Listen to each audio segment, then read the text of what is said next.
छह मुख वाले कार्तिकेय जी महाराज के युगल चरण कमल में अनंत कोटि प्रणाम निवेदित करते हैं। मेरे प्यारे परम पूज्य श्री सदगुरुदेव भगवान के युगल चरण कमल में अनंत कोटि प्रणाम निवेदित करते हैं।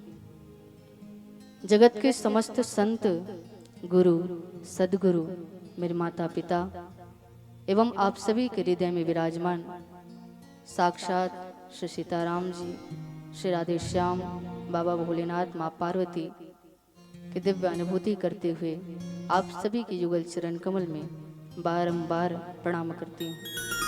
सिया राम मैं सब जग जानी, करहूँ प्रणाम जोर जुग पानी। आप सभी के युगल चरण कमल में बारंबार दंडवत प्रणाम करती हूँ।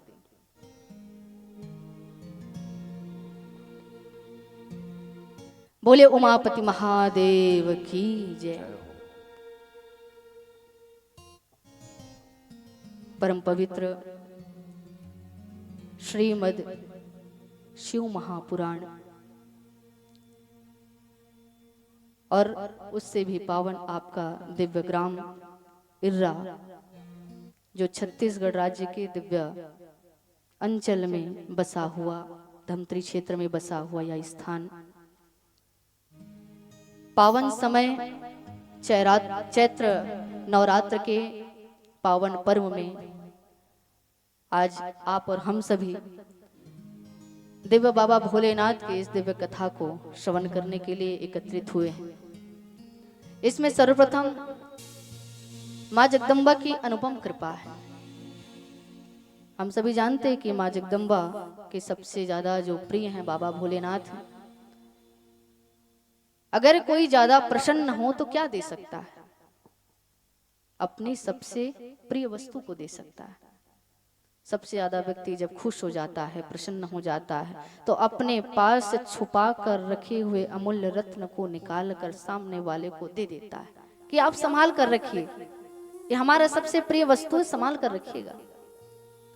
ठीक उसी प्रकार से जब प्रभु हम पर रीझते हैं, ये पता कैसे चले? जगतजननी माँ भगवती परमेश्वरी के नवरात्र की हम संकल्पना करते हैं, संकल्प लेते हैं, उपवास करते हैं, व्रत करते हैं, अनुष्ठान करते हैं, ज्योत जलाते हैं, लेकिन हमको पता कैसे चले कि माँ भगवती हम पर रीझ गई है, प्रसन्न हो गई है? क्या यह तब संभव है जब आपके पास करोड़ों की संपत्ति आ जाए, तब मानोगे कि कृपा है? या आपके पास आपके मुंह मांगे चीज आपके पास उपस्थित हो जाए, तब आप समझोगे कि माता की आप पर कृपा है? ना भैया, यह तो किस्मत की बात है। जो आपके भाग्य में लिखा हुआ है वो आपको तो मिलेगा ही मिलेगा। चाहे अच्छे कर्म करोगे तब और बुरे कर्म करोगे तब भी किस्मत का लिखा कोई मिटा नहीं सकता, क्योंकि हमारे पूर्व जन्म में जो हमने किए हुए हैं, जो कर्म किए हैं और जो किस्मत में हमारा लिख दिया गया है विधाता ने, उसी के फल स्वरूप हम प्रयत्न भी नहीं करते तब भी हमें धन की प्राप्ति हो जाती है, प्रयत्न भी नहीं करते तब भी हमें परिवार की प्राप्ति हो जाती है, या तो अनायास बिना मांगे मिलता है। और इसलिए हम कहते हैं ना, अरे भैया ये तो बड़ा कपटी है, इसको इतना धनवान तो नहीं होना चाहिए। भगवान कैसे भेदभाव करते कि दुराचारी है, पापी है, तब भी अपार धन के भंडार में बैठा दिए उसको, और हम दिन और रात बाबा भोलेनाथ के दिव्य शिवलिंग पे जल चढ़ाते जा रहे हैं, जल चढ़ाते जा रहे हैं, लेकिन बाबा प्रसन्न नहीं हो रहे हम पर। आखिर क्या कारण है? ना भैया, ये आपको जो मिल रहा है ये आपके प्रारब्ध हैं, जो आपने पूर्व जन्म में कुछ कर्म किए होंगे, विधाता ने जो लिख दिया है वही आपको मिल रहा है। तो जरा विचार करिए कि जब हमारे आराध्य माँ भगवती जब प्रसन्न होती हैं, बाबा भोलेनाथ जब प्रसन्न होते हैं, रघुनाथ जब प्रसन्न होते हैं, ठाकुर भगवान श्री कृष्ण जब प्रसन्न होते हैं, तो हमें क्या देते हैं? कहते हैं कि जब जब मैं प्रसन्न होता हूं किसी पर, तो अपने इस दिव्य अमृत मैं दिव्य कथा को दे देता हूं, तब कथामृतम। वैसे तो ग्राम इर्रा एक ऐसा स्थान है जहां पर श्रीमद् भागवत की कथा तो अनवरत आप सभी श्रवण करते हो। लगातार पता नहीं 4 वर्षों से 5 वर्षों से लगातार, पता नहीं पिछले कई वर्षों से यहाँ पर श्रीमद् भागवत की कथा तो निरंतर चलते आ रही, लेकिन लगता है बाबा भोलेनाथ की अनुपम कृपा हुई है, माँ जगदम्बा की अनुपम कृपा अब हुई है कि उन्होंने प्रसन्न होकर आपको अपना कीमती जो वस्तु जिसको स्वयं छिपा कर रखते हैं उसको आपको दे रहे हैं। सौभाग्यशाली आप सभी जो सभी इस शिव पुराण की दिव्य कथा में सहभागी बन रहे हैं, जो कलश यात्रा में सम्मिलित हो रहे हैं, जो छोटे छोटे दिव्य कार्य में सम्मिलित होकर अपने जीवन को सफल बनाने का प्रयत्न कर रहे हैं। लेकिन इस गांव में दिव्य कथा होने के पश्चात वो लोग दुर्भाग्यशाली हैं जो दूर रहकर बस कलश यात्रा को निहारते रह जा रहे हैं, लेकिन उनके मन में यह भाव नहीं उठा कि हमारे सिर पर भी ये दिव्य कलश बैठ जाए। अरे उठेगा भी कैसे? ये मत सोचना कि यहाँ कलश यात्रा में इतने लोग क्यों नहीं आए। गांव में तो हजारों की संख्या है भैया, ग्राम पंचायत है हिर्रा, हजारों की संख्या है। और वैसे तो बहुत समय से ये पता चल गया है कि शिव महापुराण की कथा होने वाली है। कलश यात्रा में मंगल कलश यात्रा कहा जाता है। इस कलश यात्रा में तो वही सम्मिलित होगा जिसको बाबा भोलेनाथ प्राइवेट रूप से मैसेज भेजकर बुला रहे हैं, और कोई नहीं आ सकता भैया। बाकी सब लोग अपने द्वार से निकलकर झांक सकते हैं, लेकिन ये अनुपम कृपा है आप पर और हम पर, जो प्रभु ने हमारा चुनाव किया। पता नहीं हम कौन से स्थान पर बैठे रहते, पता नहीं क्या काम करते रहते, पता नहीं किन कार्यों में लिप्त रहते, लेकिन बाबा भोलेनाथ माँ जगदम्बा ने हम पर इतनी अनुपम कृपा की कि उन्होंने अपने इस दिव्य कथा में हमारे इस सिर पर अपने दिव्य मंगल कलश को रख दिया। तो भैया आप सभी के लिए ताली तो बनती, अपने लिए ताली तो जरूर बजाइए कि आपको बाबा भोलेनाथ ने स्वयं चयन किया है। और अब कथा श्रवण कर रहे हो तो आवाज तो दूर दूर तक पहुंच रही होगी, लेकिन कोई बात नहीं, मन की कलमस्ता इस दिव्य कथा के माध्यम से ही तो हटती है। अगर कथा आपके हृदय तक पहुंच गई, आपके कानों तक पहुंच गई, आपके मन तक पहुंच गई और मन में विचार आया, ओहो मैं तो चूक गई, मैं क्यों नहीं जा पाई, तो अभी आप में संभावना है। अगर व्यक्ति गलती करने के बाद ग्लानि से भर जाता है कि प्रभु मुझसे क्या अपराध हो गया, मेरे अपराध को ना क्षमा करो, मुझे सौभाग्य कब मिलेगा? प्रभु कहते हैं उसी समय ही उसको कृपा मिल गई है। उसी के माध्यम से उसके मन में विचार आया, उसके मन में ग्लानि आया, और वो ग्लानि के कारण ही वो व्यक्ति आकर इस दिव्य कथा का श्रवण कर लेगा तो उसका जीवन तो आनंद से भर जाएगा। इसलिए आप सभी ये विचार मत करिए कि आज हम सम्मिलित नहीं हो पाए। अरे भैया पांडाल खुला है, बाबा भोलेनाथ को क्या कहा जाता है? बोलिए भोलेनाथ की जय। भोलेनाथ को कहा जाता है भोले भाले हैं। क्या है? अरे इर्रा वालों जोर से तो बोलो, क्या है भोलेनाथ? भोले भाले। भोले तो बहुत है, जो उनके भक्त हैं, उनके प्रिय हैं उनके, लेकिन वो भाले भी हैं। किसके लिए भाले? अरे भैया यहाँ पर दिव्य कथा चल रही है और कथा के पीछे कोई निंदा कर रहा हो, कथा की निंदा कर रहा हो, कथा आयोजन की निंदा कर रहा हो, तो भैया उसके लिए तो बाबा भोलेनाथ के पास भाले भी हैं। इसलिए इस दिव्य शिव महापुराण के दिव्य कथा को माँ भगवती आप पर बहुत प्रसन्न हैं, जिसके कारण से ही अपने पति परमेश्वर की दिव्य अमृतमय कथा को आपको दिया है। और इसलिए प्रसन्न चित्त होकर, प्रसन्न मन होकर इस दिव्य कथा का आप सभी श्रवण करेंगे। आज प्रथम दिवस है कथा का। प्रथम दिवस मिलन का दिवस होता है। जब पहली बार जब व्यक्ति आता है, मिलता है, देखता है, मन में प्रश्न उठता है, भैया पांडाल क्यों सजा हुआ है? ये आयोजन क्यों हो रहा है, कलश यात्रा क्यों निकली है, ये पुस्तक को सर पर उठाकर वो व्यक्ति क्यों जा रहा था, यहाँ पर बड़े बड़े फ्लैक्स बैनर क्यों लगाए गए हैं, क्या कारण है।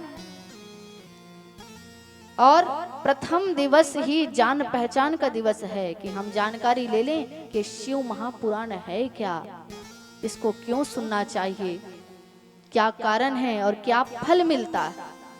क्योंकि बिना फल का व्यक्ति एक कदम आगे नहीं बढ़ाएगा।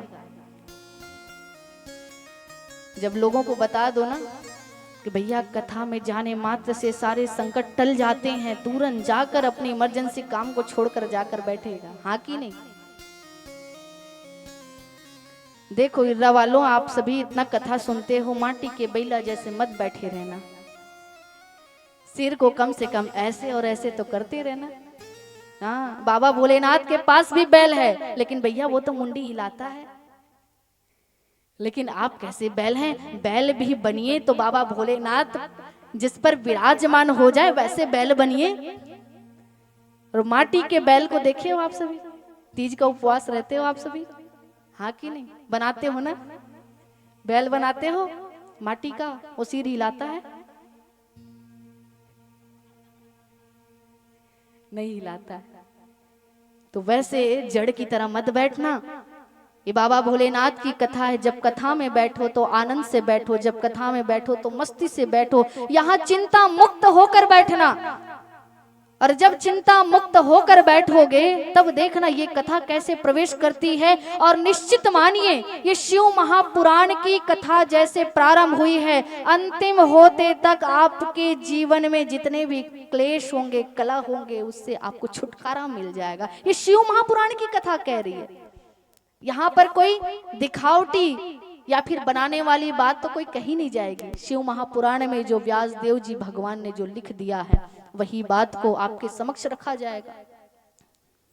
शिव महापुराण ऐसा दिव्य पुराण है जिसको स्वयं प्रभु के अवतार व्यास देव जी महाराज स्वयं अपने दिव्य हाथों से उन्होंने लिखा है।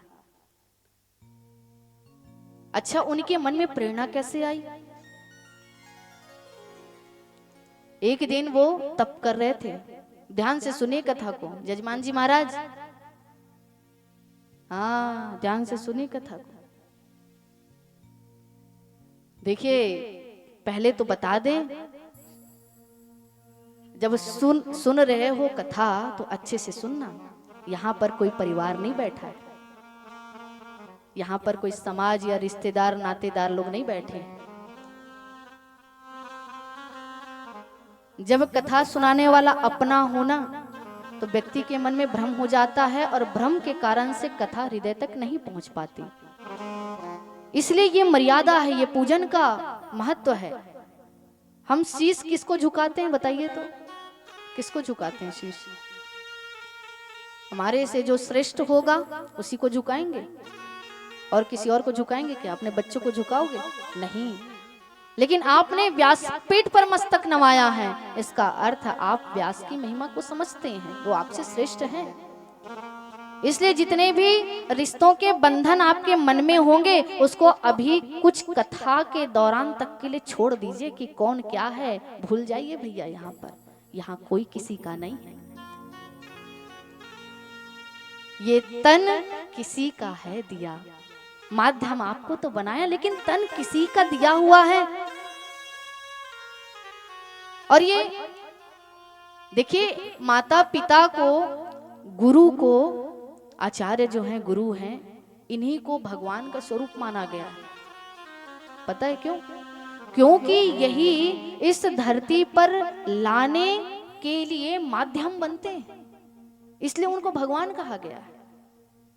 गुरु को इसलिए कहा गया क्योंकि व्यक्ति अंधकार में, मोह में जकड़ा हुआ रहता है और गुरु उससे छुटकारा दिलाता है, अपने परम तत्व की ओर ले जाता है, इसलिए इनको साक्षात भगवान कहा गया है। इसलिए भगवान तो हैं ही, लेकिन जो हमारे बीच एक मोह बंधन जो बंधा हुआ है ना, फंसा हुआ है, उससे छूटकर आप जब कथा सुनोगे तब ये कथा आपको समझ में भी आएगी, आपको आनंद भी देगी और आपके जीवन को तृप्त भी करेगी, मंगल से भरेगी। व्यासदेव जी महाराज एक दिन तप कर रहे थे, तप करने के लिए बैठे हुए हैं। तप करते हुए देखे नारद जी महाराज। नारद जी महाराज, मैंने कहा ना श्रीमद् भागवत की कथा को तो आप सुनते हो कि नारद जी महाराज जब जब आते हैं तो कैसे आते हैं? अरे बोलो, कैसे आते हैं? श्रीमन्नारायण नारायण नारायण, श्रीमन्नारायण नारायण नारायण, श्रीमन्नारायण नारायण नारायण, श्रीमन्नारायण नारायण नारायण, श्रीमन्नारायण नारायण नारायण, श्रीमन्नारायण नारायण नारायण, लक्ष्मी नारायण नारायण नारायण, लक्ष्मी नारायण नारायण नारायण, श्रीमन्नारायण नारायण नारायण, श्रीमन्नारायण नारायण नारायण, श्रीमन्नारायण नारायण नारायण, श्रीमन्नारायण नारायण नारायण। बोले नारद जी महाराज की जय। नारद जी महाराज जब पहुंचे, व्यासदेव जी महाराज तप कर रहे हैं। तप करके जैसे ही थोड़ा समय वो विश्राम के लिए पाए, नारद जी महाराज पूछने लगे, व्यासदेव जी महाराज आप तो स्वयं साक्षात भगवान हैं, आप तप क्यों कर रहे हो? आप तो स्वयं इतने सारे पुराण के रचयिता हो, पुराणों को लिखते हो आप, फिर क्या कारण पड़ गया कि आप तप करने के लिए बैठ गए? व्यासदेव जी महाराज कहने लगे, पुराण को तो हम लिखते जाते हैं, लिखते जाते हैं, लेकिन जैसे ही हम तप करते हैं वैसे ही हमारे भीतर प्रभु की अद्भुत प्रेरणा होती है और उन्हीं प्रेरणा के माध्यम से लोक मंगल के लिए वैसी दिव्य कथाओं को हम लिखते हैं। बोले बात तो सही है, तो अभी प्रभु ने क्या प्रेरणा दी? बोले प्रेरणा तो यह हुई है कि प्रभु के उस परम तत्व के दिव्य स्वरूप का वर्णन करना है। बोले कौन सा स्वरूप? बोले शिव तत्व। शिव को जानते हो आप सभी? शिव जानते हो कौन? यही जटा वाले है ना? इनका नाम का भी कुछ अर्थ होगा। शिव के नाम का अर्थ है कल्याण। क्या है? कल्याण। किसी व्यक्ति का नाम मत सुन लेना, कल्याण नाम के व्यक्ति होंगे तो भैया जिनका नाम ही कल्याण है उसका तो कल्याण है ही, लेकिन बाबा भोलेनाथ के दिव्य पवित्र नाम का ही अर्थ कल्याण है। तो जरा विचार करिए, जिनका नाम ही कल्याण है उनकी कथा क्या कल्याण नहीं करेगी? उनकी कथा क्या आपको मुक्त नहीं करेगी? क्या आनंद प्रदान नहीं करेगी? व्यासदेव जी महाराज कहते हैं, ऐसे परम तत्व शिव की चर्चा हम सभी करेंगे, जिसकी दिव्य कथा का श्रवण करके बड़े बड़े ऋषि ज्ञानी अपने दिव्य ज्ञान को प्राप्त कर लेते हैं, आत्म तत्व की बोध हो जाती। नारद जी महाराज और व्यासदेव जी महाराज के बीच बहुत अद्भुत चर्चा हुई है। नारद जी महाराज एक ऐसे भक्त हैं जो समय समय पर आकर प्रेरणा देते हैं भगवत कार्य के लिए, बढ़ाने के लिए। तो वैसे तो नारद जी महाराज ज्यादा बदनाम हो गए संसार में, है ना? कोई चुगली करे तो नारद नारद नारद, कोई इधर का बात उधर करे तो अरे नारद जाते, देखो देखो देखो नारद जा रहे हैं नारद। अरे भैया, नारद को कोई समझ नहीं पाया, जिनका नाम क्या है? नारद, जो कभी रद्द नहीं होता वो है नारद जी महाराज। लेकिन आप और आपकी और हमारी बुद्धि कैसी कलुषित है, कैसी कुंठित है कि नारद जी जैसे भगवान के प्रिय भक्त को भी हम कपट का नाम ले लेते हैं, उनके स्वरूप दे देते हैं। नारद जी महाराज के मुख से कभी भी प्रभु का नाम खत्म नहीं हुआ है, लगातार उच्चारण करते हैं। आप देखे हो ना, टीवी सीरियल में तो देखते हो, सीरियल देखते हो, कौन सा सीरियल है? वैसे तो आप और हम सभी रिश्तों को तो संभाल नहीं पा रहे हैं और कहते हैं ये रिश्ता क्या कहलाता है ना, सब उसी में फंसे हुए हैं। अरे संसार के लोगों, आपके साथ ही तो वही चीज चल रहा है, आपको पता ही नहीं कि आप जिस रिश्तों में बंधे हुए हैं ये रिश्ता क्या कहला रहा है। अगर आप चर्चा भी कुछ देख रहे हैं, टीवी में भी कुछ आप सीरियल देख रहे हैं, तो कुछ ऐसा देखिए ना जो आपके जीवन को बदल दे। हमारे सदगुरुदेव भगवान कहते हैं संसार में ही अच्छा चीज भी है और बुरी वस्तु भी है, हाँ कि नहीं? अगर दूध भी है तो शराब की दुकान भी है। चुनाव आपको और हमको करना है कि हमें जब कुछ पीने का मन करे तो किसी से उधारी लेकर 100 रुपया मांग कर आप शराब खरीदने जाते हो, या फिर भैया लीटर कैसे चल रहा है दूध का यहाँ? हाँ भैया, दूध का लीटर कैसे चल रहा है, कैसे किलो? 40, 60, 40 सस्ता है। और शराब अभी रेट पता नहीं किया आप सभी, बढ़ गया है कि कम है भैया? बढ़ गया होगा ना। लेकिन हमारी कलुषित बुद्धि कहाँ जाती है? जब हमारे पास कुछ रुपए आ जाते हैं तो हम शराब की दुकानों की तरफ दौड़ने लग जाते हैं। अरे आपके पास 40 रुपए किलो में 1 किलो दूध आ जाएगा और वो पाव भर। लेकिन देखो हम सभी कैसे मूर्ख लोग हैं, जब हम चाहते हैं कम रुपये में ज्यादा सामान आ जाए। हम वैसे लोग हैं ना, सब्जी को जब खरीदने जाते हैं तो भैया 10 रुपया में 1 किलो भाजी आ जाए, हम ऐसा खरीदने वाले। लेकिन वहां पर आपकी बुद्धि कैसी खत्म हो जाती है, मंद हो जाती है। जहां पर आप ज्यादा रुपये में कम वस्तु आप लेकर आते हो, वो भी आपका नाश करने वाला।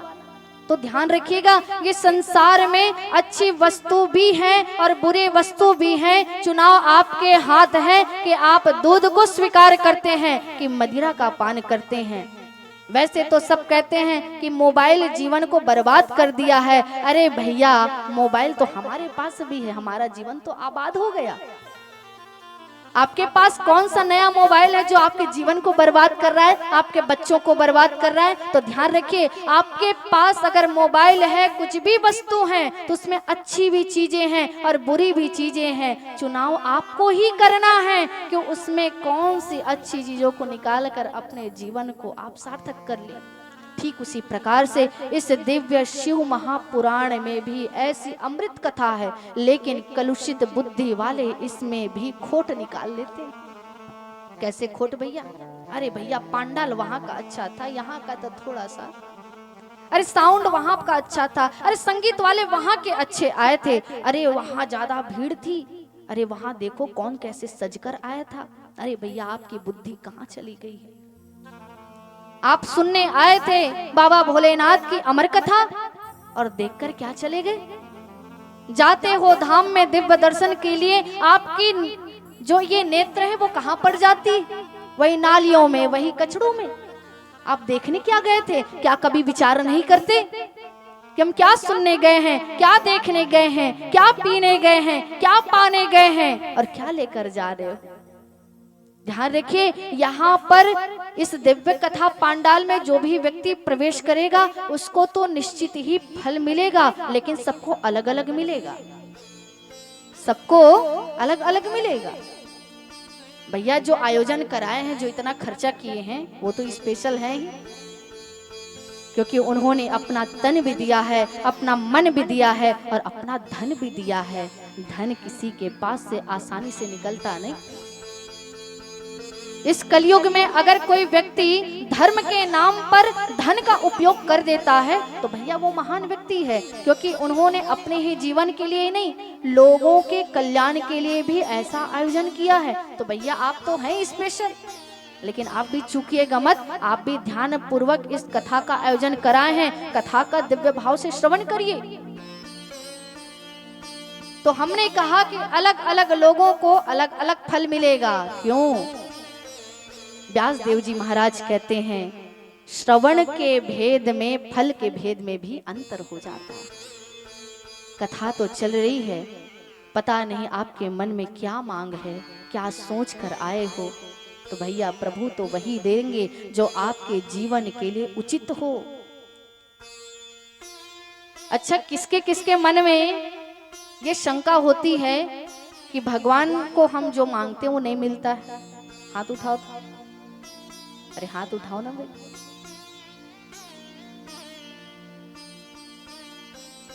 किसी को नहीं लगता है? सब झूठे हो। हाँ, अरे कभी कभी हमको भी लगता है कि भगवान को हम जो मांगे वो नहीं मिला। देखो यहाँ झूठ कपट को छोड़ दीजिए। अरे भोलेनाथ बैठे, हम तो भूल जाएंगे भैया कि आप क्या में हाँ बोले क्या में नहीं बोले, लेकिन प्रभु के सामने कम से कम सत्य को स्वीकार करो। ये कथा आपको सत्य को स्वीकार करना सिखाती है। अब बताओ कौन कौन विचार करते हो कि हम जो जो प्रभु से मांगे वो चीज नहीं मिला? हाथ उठाओ, दोनों हाथ उठाओ। मिला है सब कुछ? हाथ उठाओ। माटी के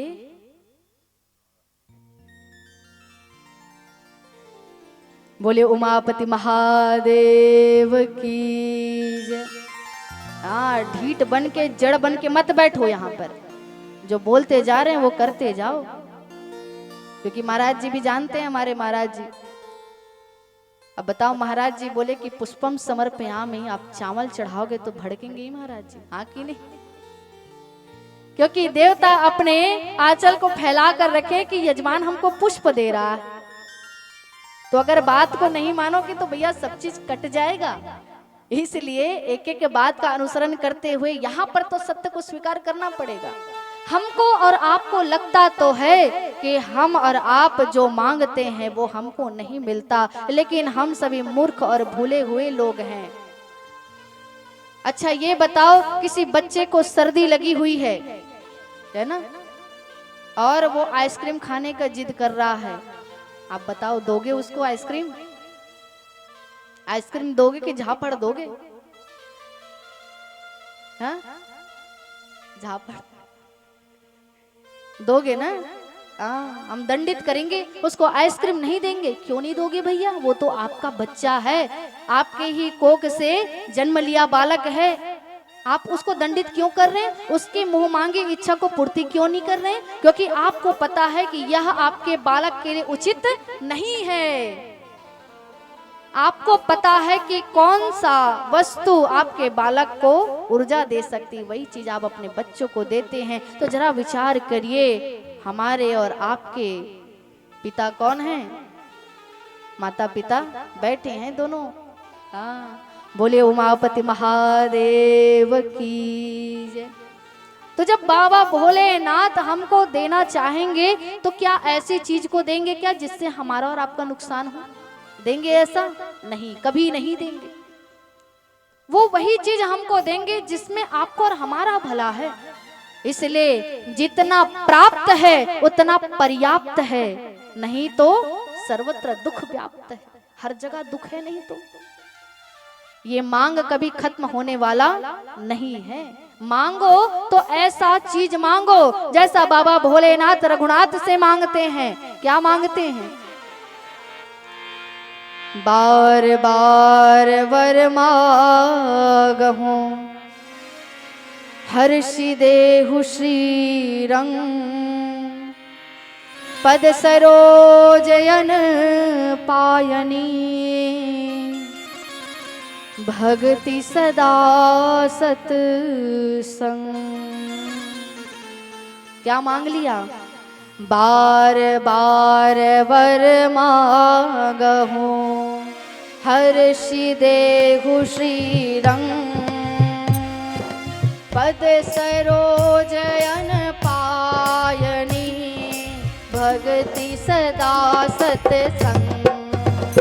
बोलो बार बार वर मांगहु हर्षि देहु श्रीरंग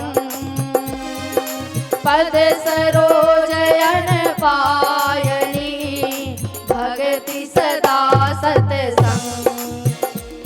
देखिए ये सिर्फ हम नहीं गाएंगे, आप सभी को भी साथ साथ में गाना पड़ेगा। तो सीखोगे कब?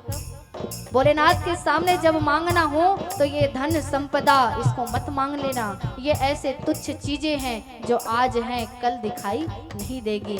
मांगिए वो चीज जो मांगने से ही मिलेगी, ऐसी नहीं मिलेगी भैया। वो कौन सा चीज है?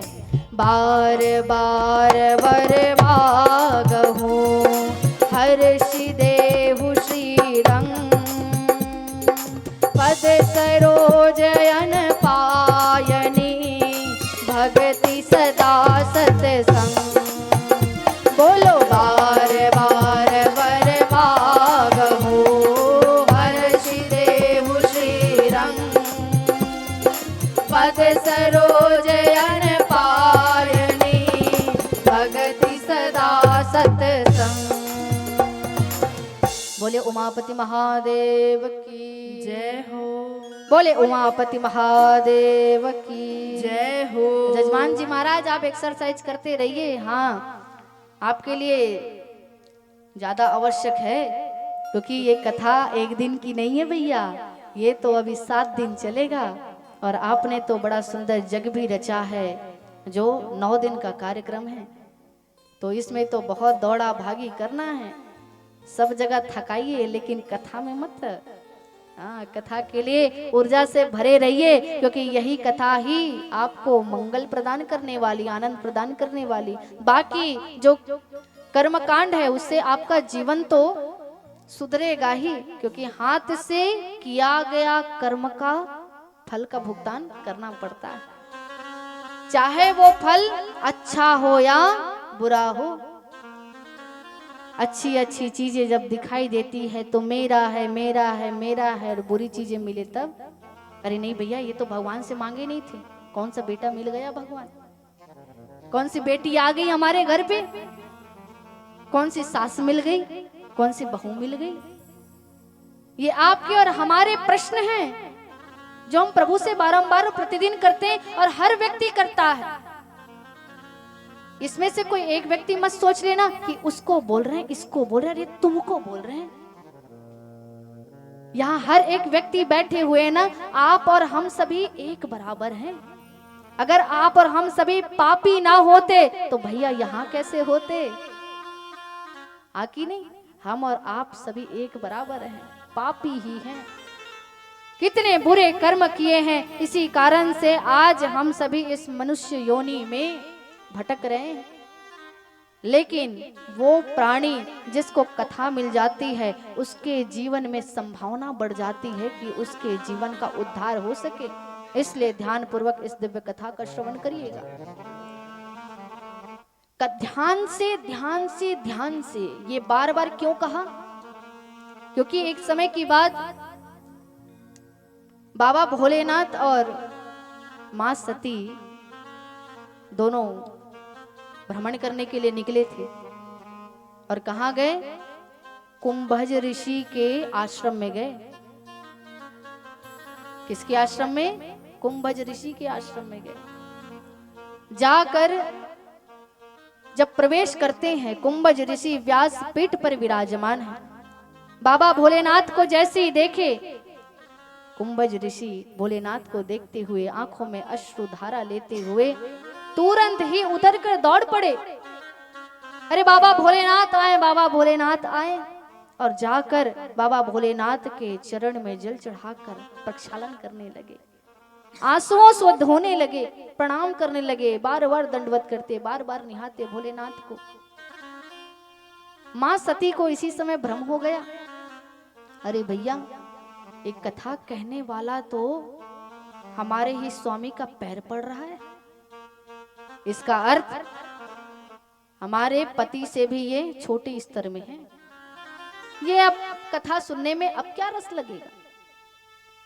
मन में जब हम अहंकार, कपट, क्लेश, द्वेष, किसी प्रकार की भी वृत्ति अगर हमारे मन में आ जाती है, फिर कथा को प्रवेश करने से रोकती है। अगर दरवाजा बंद हो तो आपके घर पर कोई आ सकता है क्या? बताओ, आ सकता है? कोई नहीं आ सकता। यही कपट का कपाट आपके हृदय में लगा हुआ है। आप और हम सभी कपटी हैं। कपट का कपाट जब तक नहीं खुलेगा तब तक हृदय में ये कथा प्रवेश नहीं कर सकती। इसलिए ये कपट के कपाट को खोलना पड़ेगा। कुंभज ऋषि जाकर प्रणाम तो कर रहे हैं, भोलेनाथ तो प्रसन्न हो गए। भोलेनाथ वो तो ज्ञानी अंतर्यामी सब कुछ जानने वाले, वो तो ये विचार करके प्रवेश करें कि आज हमको प्रभु की कथा सुनने का अवसर मिलेगा, राम कथा सुनने जा रहे हैं। सती माता को तो भ्रम हो गया, भैया अभी इसकी कथा क्या सुने। कथा चलते जा रही है। मां सती का ध्यान ही नहीं है, ध्यान कहीं और हो गया। क्यों? क्योंकि उनके पति का ही प्रणाम कुंभज ऋषि ने किया। कथा तो पूर्ण हो गई, विश्राम हो गया, बाबा भोलेनाथ समाधिस्थ हो गए, आंख बंद करके दिव्य कथा का रसास्वादन कर रहे हैं। कथा पूर्ण होने के बाद भी बाबा भोलेनाथ उठ ही नहीं रहे। सती कहती चलो जी, जाना है कि नहीं जाना है, बैठे रहोगे। जब थोड़ा सा जब कोई झिड़का देता है तो ध्यान तो भंग होगा ही होगा। भोलेनाथ उठकर सती की तरफ जब देखने लगे, देखकर ही समझ गए कि इन्होंने कथा का श्रवण अच्छे से नहीं किया है। और उसी समय भोलेनाथ मां सती आकाश मार्ग से जा रहे थे। त्रेता युग का समय चल रहा है। नीचे राम और लक्ष्मण जी महाराज दोनों कहाँ जा रहे हैं? जंगल में वन वन हे खग हे मृग करते करते रोते बिलखते मां जानकी को ढूंढ रहे हैं। बाबा भोलेनाथ दूर से प्रणाम किए, हे प्रभु, हे स्वामी, आप कितने अंतर्यामी होने के बावजूद कैसी दिव्य लीला करते हैं और कैसे यहाँ पर सब कुछ जानते हुए भी अपने पत्नी को ढूंढ रहे हो आप, कैसी दिव्य लीला है। दूर से बार बार प्रणाम करते हैं। सती देखी, क्योंकि कथा को तो सुने नहीं तो कहां से पता चलेगा। सती पूछ बैठी, क्या कर रहे हो नाथ? प्रणाम कर रहे हो आप? किसका? बोले अरे अरे, जिनकी कथा का श्रवण करके आए हैं यही वही तो हैं, परमात्मा हैं जो लीला के माध्यम से यहाँ और वहां विचरण कर रहे हैं। सती के मन में भ्रम हो गया, अगर ये परमात्मा होते, अगर ये भगवान होते तो क्या इनको नहीं पता कि इनकी पत्नी कहाँ खो गई है? ये रोते बिलखते कहाँ ढूंढते, क्यों ढूंढते? मन में शंका हो गया। ध्यान रखना, जिस दिन मन में शंका हो गया तो मन में शंकर नहीं आ सकते।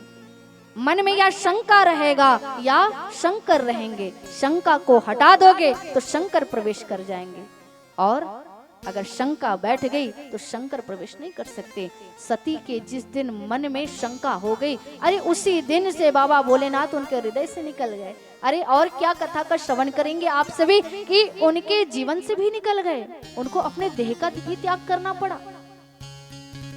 इसलिए ये बाबा भोलेनाथ की जो दिव्य कथा है, ये एक ऐसी कथा है जिसका श्रवण जितने मन लगाकर आप श्रवण करोगे उतने प्रकार के इस दिव्य फल को आपको ये प्रदान करता जाएगा।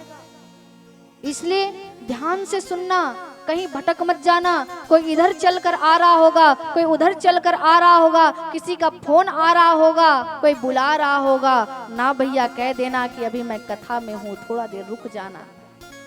साइलेंट कर लो, स्विच ऑफ कर लो और कथा को चुपचाप सुन लो।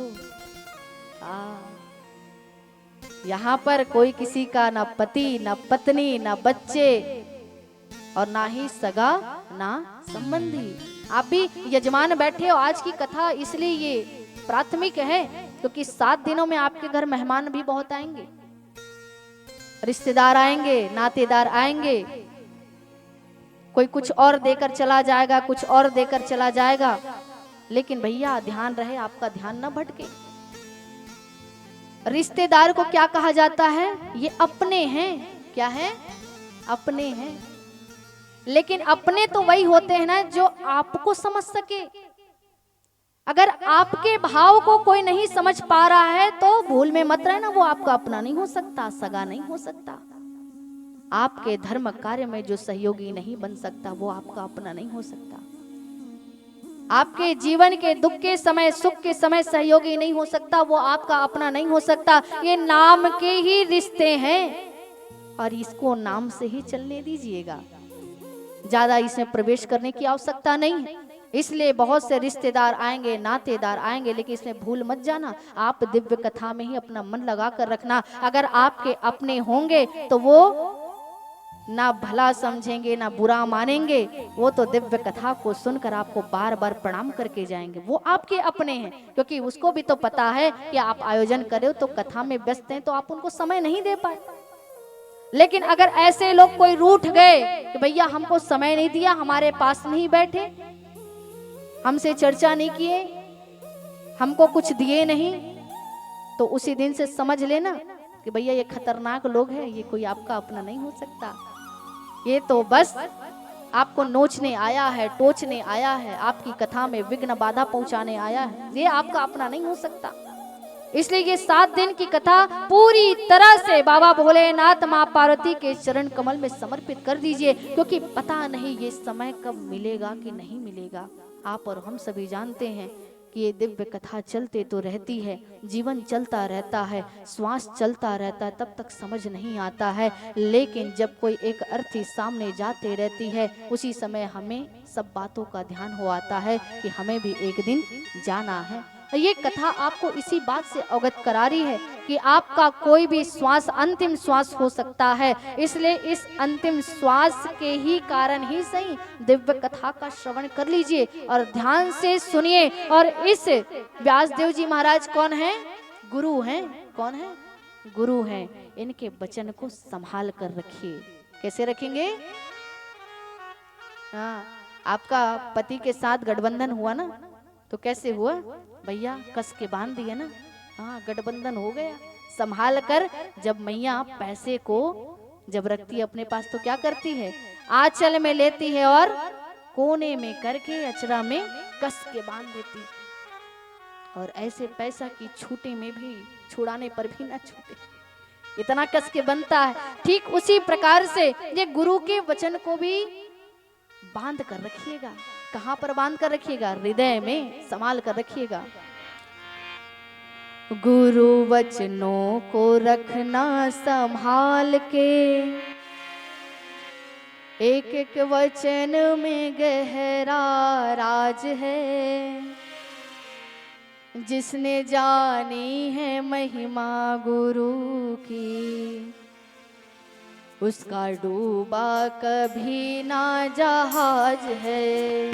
गुरु वचनों को रखना संभाल के, एक एक वचन में गहरा राज है। जिसने जानी है महिमा गुरु की, उसका डूबा कभी ना जहाज है। गुरु वचनों को रखना संभाल के। कैसे रखना है? संभाल कर रखना है भैया। एक एक वचन महत्वपूर्ण है। पता नहीं कौन से शब्द से, कौन से बात से आपका जीवन पूरी तरह से बदल जाए। यह तो जरूरी नहीं कि पूरी कथा से आपका जीवन बदलेगा कि नहीं बदलेगा, लेकिन अगर बदलना होगा तो एकमात्र एक शब्द ही पर्याप्त है। गुरु वचनों को रखना संभाल के, एक एक वचन में गहरा राज है। जिसने जानी है महिमा गुरु की, उसका डूबा कभी ना जहाज है। बोले श्री सद्गुरुदेव भगवान की जय हो।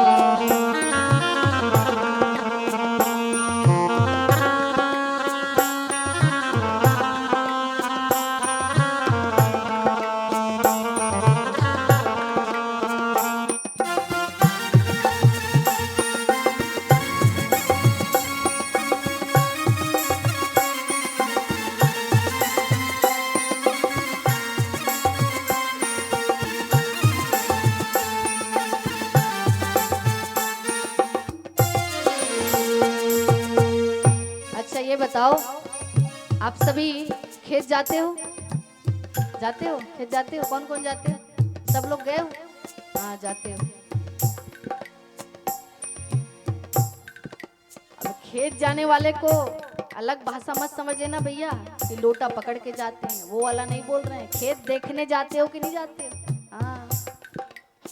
तो जब जो खेत की जुताई करता होगा, जो उसमें बीज डालता होगा, वो जानता है क्या कि अगर आपने उसमें बीज डाल दिया तो क्या कभी ऐसा हुआ है क्या वो अंकुरित नहीं होगा? हुआ है ऐसा कभी? हाँ नहीं। अगर आपने उसमें खेत में अन्न डाला है, बीज डाला है, तो बीज पड़े और अंकुर न फूटे ऐसा कभी नहीं हो सकता। बीज पड़े और अंकुर न फूटे ऐसा कभी नहीं हो सकता। ज्ञान सुने और विवेक न जागे ऐसा कभी नहीं हो सकता। ज्ञान सुने और विवेक न जागे ऐसा कभी नहीं हो सकता। जिसके रोशनी से रोशन जहान है वो फरिश्ता बड़ा ही महान है।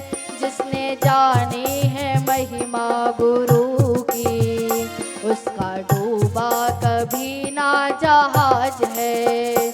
गुरु वचनों को रखना संभाल के, एक एक वचन में गहरा राज है।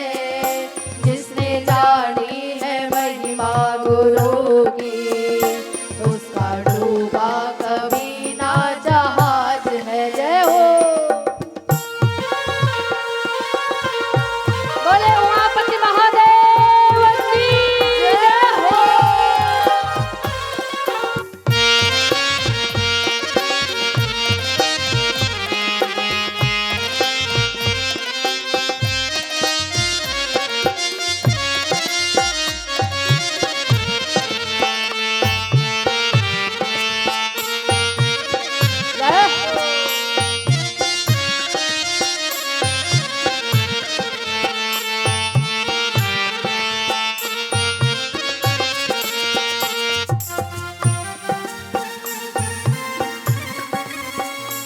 तालियों की सेवा करते रहिए, नींद भाग जाएगी क्योंकि अधिक रात्रि हो रही है। हाँ।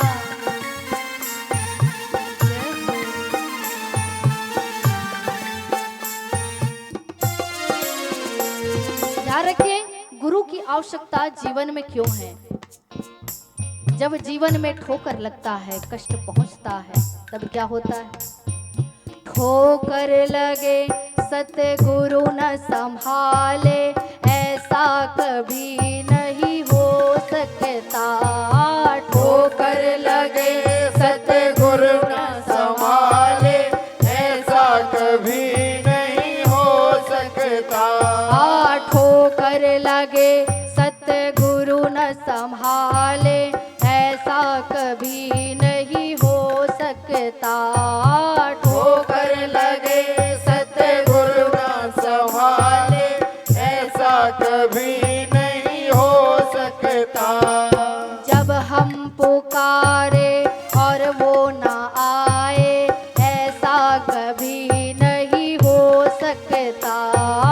जब हम पुकारे और वो न आए ऐसा कभी नहीं हो सकता। जब हम पुकारे और वो न आए ऐसा कभी नहीं हो सकता। जब हम पुकारे और वो न आए ऐसा कभी नहीं हो सकता। जिसके रोशनी से रोशन जहान है वो फरिश्ता बड़ा ही महान है। जिसने जानी है महिमा गुरु की उसका डूबा कभी ना जहाज है। गुरु वचनों को रखना संभाल के, एक एक वचन में गहरा राज है।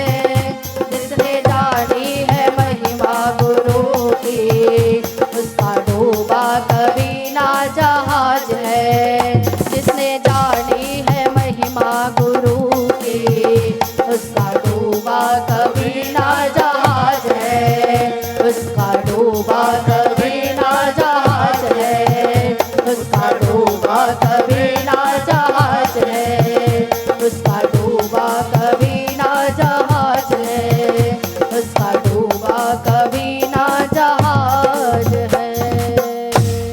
बोले उमापति महादेव की जय हो।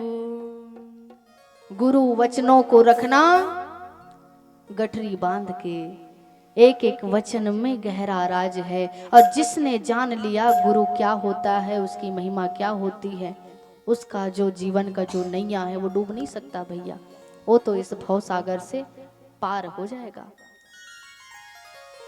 बहुत से लोग ये कहते हैं कि हमें तो पता ही नहीं कि स्वर्ग क्या होता है, नरक क्या होता है। जब हम जानते नहीं हैं तो मस्त होकर खाएंगे पिएंगे और मर जाएंगे।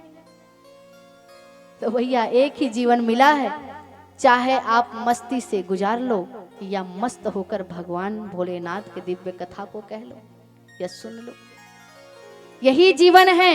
अगर मस्ती से इस कथा का श्रवण करोगे तो तर जाओगे, और यही दुनियादारी के मस्ती के चक्कर में रहोगे तो मर जाओगे। तो आप विचार करिए कि आपको तरना है या मरना है, क्योंकि ये जीवन और दोबारा मौका नहीं देगा कि भैया इसमें मस्ती कर ले, शराब पी ले, मदिरा पान कर ले, कुसंग कर ले, दुराचार कर ले, झूठ बोल ले, कपट बोल ले, और उसके बाद दोबारा मौका दे देंगे जिसमें भजन कर लेना। ना भैया, मनुष्य का जीवन इसलिए अनमोल कहा गया है।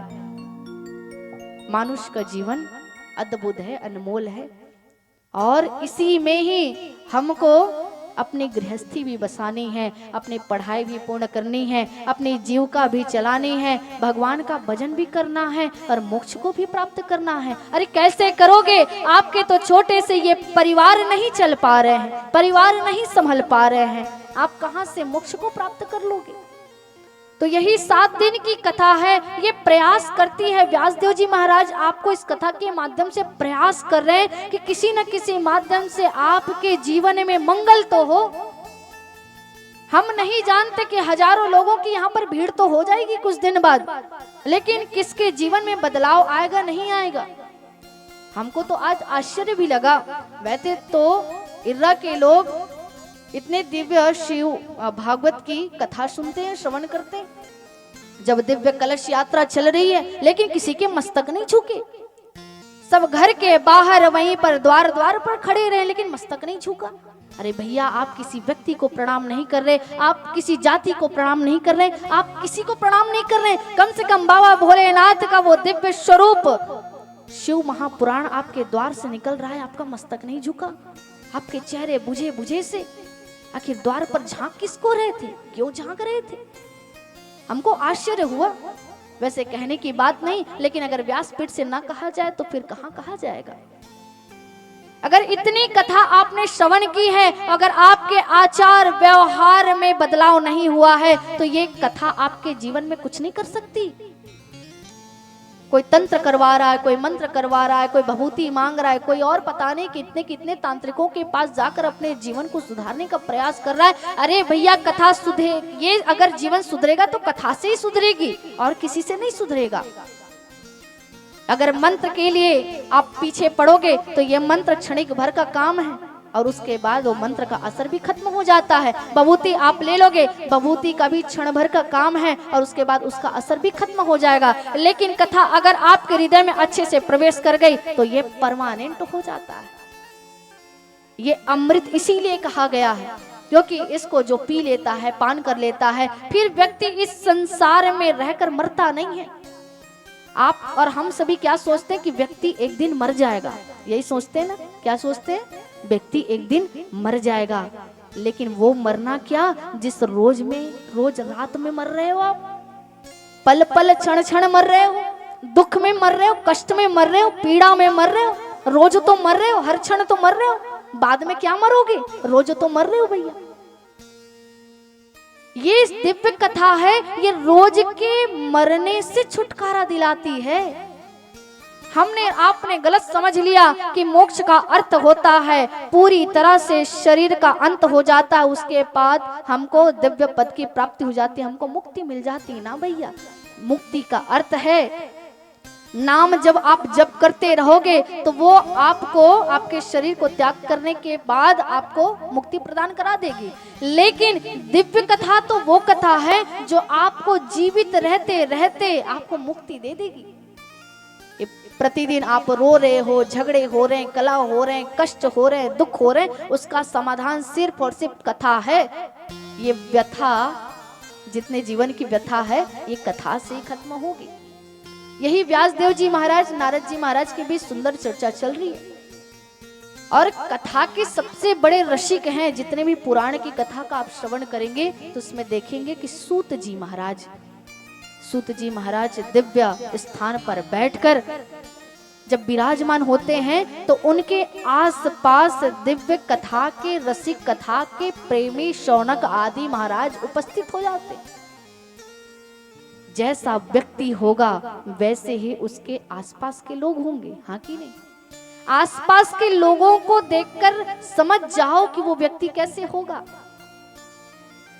सूत जी महाराज परम ज्ञानी हैं, भगवान के परम भक्त हैं, दिव्य कथा के वक्ता हैं, और इसलिए उनके पास लोगों की भीड़ लगी है। कौन से लोगों की? जो कथा के प्रेमी हैं।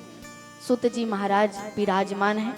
शौनक आदि ऋषिगण आकर बार बार हाथ जोड़कर प्रार्थना करते हैं, हे सूत जी महाराज, हे श्री सद्गुरुदेव भगवान, आप हमको दिव्य कथा का श्रवण करा करा के हमको तृप्त कर रहे हैं। हमारे इस कान के जो प्यास को आप बुझा रहे हैं, हमारे जीवन को आनंद से भर रहे हैं। इसलिए आज आपसे हाथ जोड़कर एक और प्रार्थना करते हैं, हमें वो दिव्य कथा का श्रवण कराइए जिस कथा को श्रवण करके व्यक्ति आत्मज्ञान को पा लेता है, अपने आप को जान लेता है, अपने इस मनुष्य जन्म होने के कारण को पहचान लेता है। इस दिव्य कथा को सुनाइए।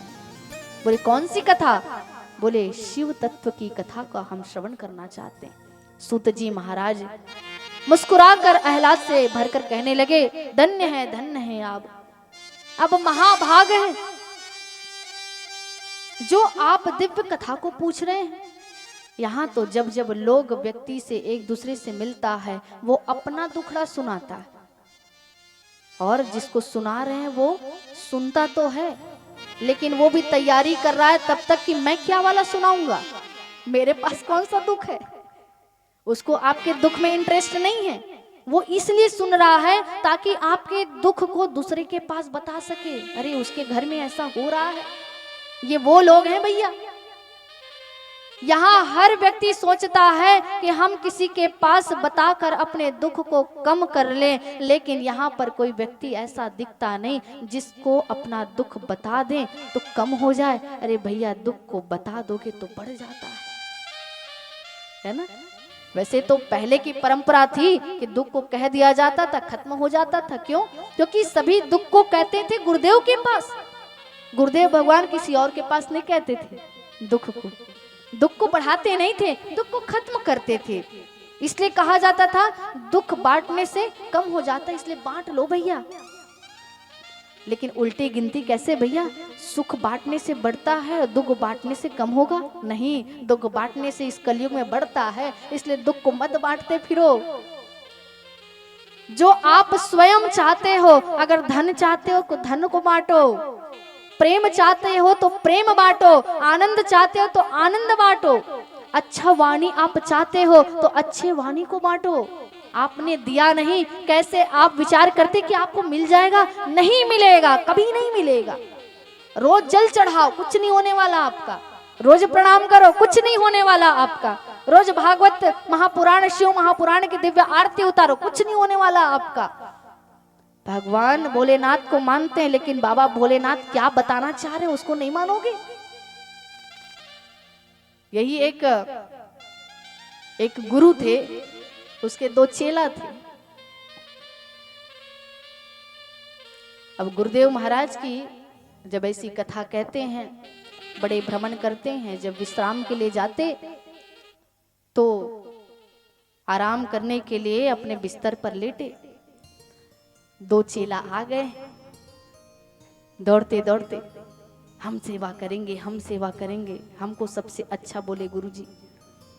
एक पैर को पकड़े एक चेला और दूसरे पैर को दूसरा चेला। अब दोनों दबाए जा रहे हैं, दबाए जा रहे हैं। गुरुदेव महाराज मस्त हैं, मेरे शिष्य कितने हैं। प्रभु कितनी कृपा है आपकी, जो ऐसे चेला दे दिए, जो सुंदर पांव दबाते जा रहे हैं, दबाते जा रहे हैं। इतना आनंद है। देखो भाई, ये जो शिष्य भी बड़े भाग्य से मिलता है, गुरु का भी किस्मत होता है, ऐसे नहीं मिलेगा ना। गुरु की करने के हिसाब से ही शिष्य मिलेगा। अब वो शिष्य जब पैर दबाते जा रहे हैं, दबाते जा रहे हैं, इधर गुरुदेव महाराज प्रसन्न होकर बढ़िया आनंद में नेत्र मूंद करके आनंद ले रहे हैं। अब इधर जब सोचे, शांत हो गया माहौल। गुरुदेव तो पहले चर्चा कर रहे थे, फिर चुप हो गए। अब जब गुरुदेव भगवान चुप हो गए तो आसपास बैठे दोनों चेला, दोनों आपस में बात करना शुरू किए। अब फुसफुसा रहे हैं, और जी सब बढ़िया? और बोले सब बढ़िया। वो नया कपड़ा लेकर आया था एक। बोले कौन से रंग का लाया है? बोले भगवा। बोले अरे हमारे पास तो है ही नहीं। बोलते तेरा किस्मत फूटा। अब बात करते करते करते करते पहले तो अच्छा अच्छा बात निकलता है, फिर वही झगड़ा हो जाता है। पहले तो अच्छी अच्छी बात करते रहे, बात करते करते करते करते दोनों में बहस शुरू हो गया। और बहस इतना शुरू हुआ, अब गुरुदेव महाराज अब पैर रखे हैं भाई, ऐसे रखे हैं, दोनों एक एक पैर रखे, एक एक पैर की सेवा कर रहे हैं। गुरुदेव भगवान जैसे ही अपने पैर को आराम की मुद्रा में करने के लिए ऐसे किए, और वैसे ही चेला समझ रहे हैं ये मेरा वाला पैर है और ये उसका वाला पैर है। पैर को जैसे ऐसे किए, ये वाला चेला तो भन्नाया हुआ था क्योंकि उसको कपड़ा मिल गया और इसके पास फटा हुआ कपड़ा है। जोर से मारा, हमारी तरफ आता है। अब मार किसको रहा है? गुरु जी के पैर को। जैसे गुरु जी के उसके पैर को मारे, गुरु जी सोच रहे हैं ये क्या हो रहा है। कुछ बोले नहीं, चुपचाप सोच रहे हैं कि अब देखूं क्या होता जा रहा है। जिस पैर को दूसरा चेला दबा रहा था, वो गुस्से से आकर उस पैर को मारा। अब एक दूसरे को नहीं मार रहे ना, गुरु जी को पैर को मार रहे हैं। दूसरा चेला बोलने लगा, हमारे गुरु जी के पैर को मारते हो, अब तो हम तुमको अच्छे से बताते हैं। दूसरे पैर के अंगूठे को जोर से मोड़ दिए। गुरु जी बोल रहे, हे भगवान। अब ये गुस्साया, ये आकर पूरा पांव को मोड़ दिया। बोले हे भगवान। अब वो हे भगवान बोलते जा रहे, बोलते जा रहे, लेकिन कोई सुन नहीं रहा कि इसको कष्ट हो रहा है। ऐसे चेला अब करते जा रहे, करते जा रहे। बात तो इतना तक पहुंच गया कि मारते जा रहे, कभी ये पैर, कभी वो पैर, कभी ये पैर। अब एक तो गुरु जी का जो छड़ी रखा हुआ था उसको उठा लिया। हमारे गुरु जी के पैर मार भी ये ले। अब देख छड़ी जैसे मारे दूसरे पैर को, भैया गुरु जी का तो हालत खराब, आवाज नहीं निकल रहा है मुंह से। इधर पकड़ के आए, हसिया को पकड़ के आए। हसिया जानते हो ना? हाँ, हमारे गुरु जी के पैर को इतना कष्ट हो रहा है, हमको इतना दुख हो रहा है, तुम्हारे गुरु जी के पैर को हम काट देंगे। अब ये बात तो सुना तो नहीं था, कौन गुरु जी तो सुने नहीं थे। वो हसिया पकड़ के जैसे दौड़ते दौड़ते आए, गुरु जी महाराज के पैर को काट दिए। भैया रक्त रंजित हो गया, पूरा सफेद सफेद जो बिस्तर था खून से सन गया। बोले हे भगवान बचाओ, भगवान बचाओ, भगवान। अब तो जिसके वाले पैर को काटे थे वो चेला दौड़ा, क्या लाने के लिए? टंगिया लाने के लिए। अब तो हम छोड़ेंगे नहीं। कहां तक? क्योंकि वो जो पांव था ना, वहां तक कांटा था। वो सोचे हम तो घुटना तक करेंगे। अब तो गुरुदेव कह अरे छोड़ो मेरे को, ये तो देखो किसके साथ कर रहे हो। और जब अचानक से ध्यान आया कि हम कैसे मूर्ख हैं, कैसे आपस में लड़ते जा रहे हैं, अपने गुरुदेव भगवान को ये मार डाले। तो सेवा भी ऐसी होती भैया कि हम गुरु को तो मान रहे हैं, अभिमान है, लेकिन गुरु की नहीं मान रहे। गुरु की जब तक नहीं मानोगे ये अभिमान अहंकार खत्म नहीं होगा। इसलिए गुरु के शब्द को मानिए।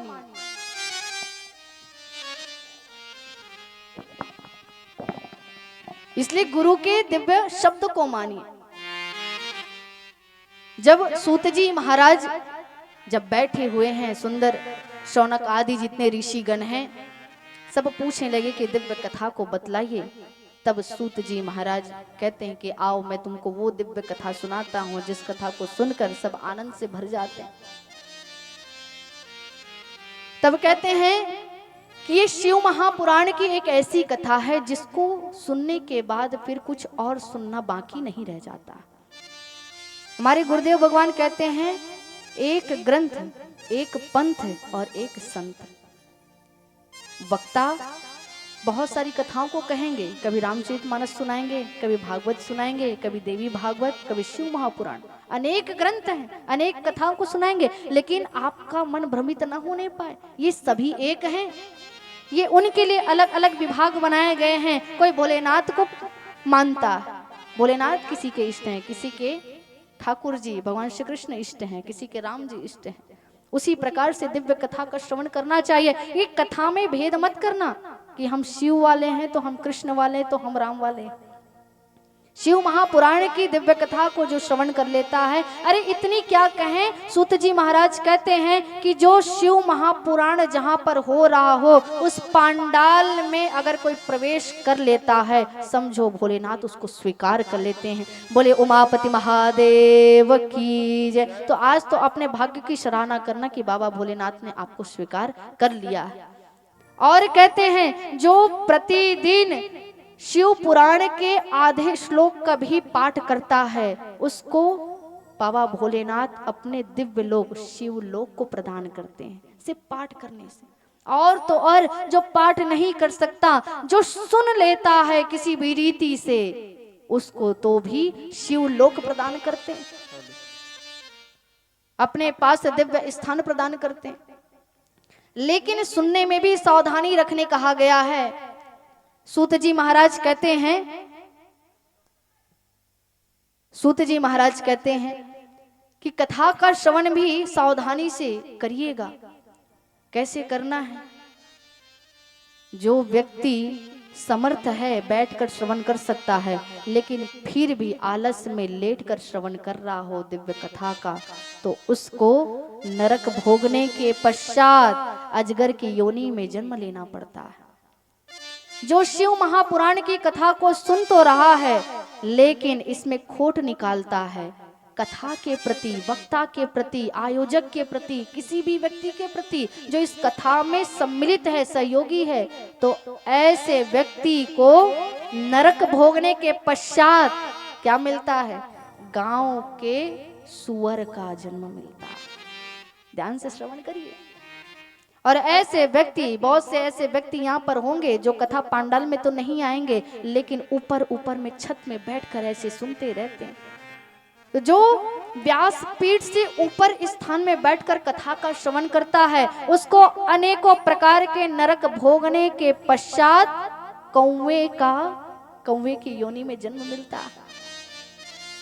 जो व्यक्ति अपने अभिमान को सर चढ़ाकर, अभिमान सहित पगड़ी बांधकर, भैया हम राजा हैं, महाराजा हैं, पगड़ी का अर्थ सिर्फ ये सिर ढकना नहीं होता, ये मान सम्मान का प्रतीक है। अगर वो अभिमान सहित वो पहुंचा हुआ है तो ऐसे व्यक्ति को महापाप लगता है। तो कहा कथा कैसे सुनना चाहिए?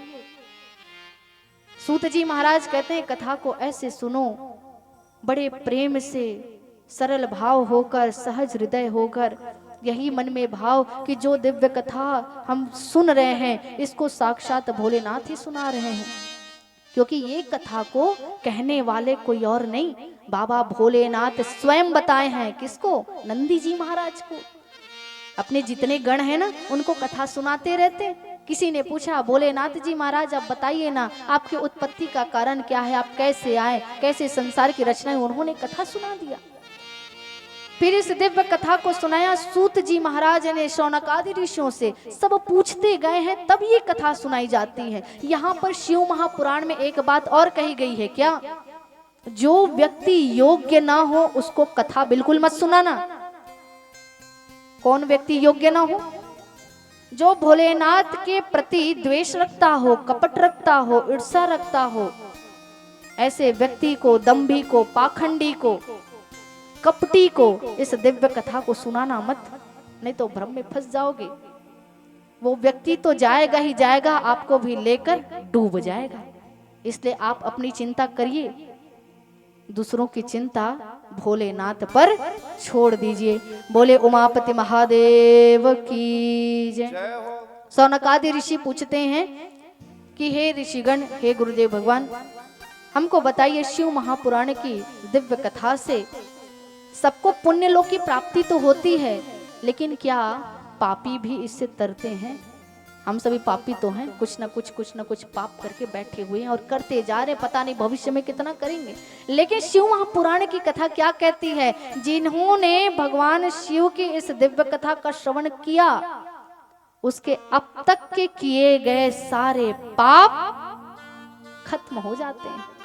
बोले उमापति महादेव की जय। तो विचार करिएगा, आज तक आपने जितने पाप किए होंगे खत्म हो गया, लेकिन आगे की जिम्मेवारी आपकी है। आगे की जिम्मेदारी आपकी है। सोच समझकर एक एक कदम उठाइएगा। कथा श्रवण करने के पश्चात सूत जी महाराज कहते हैं, अब सुनो, किरात नगर में एक ब्राह्मण रहता था। ब्राह्मण का नाम है देवराज। इंद्र मत समझिए, देवराज उनका नाम है।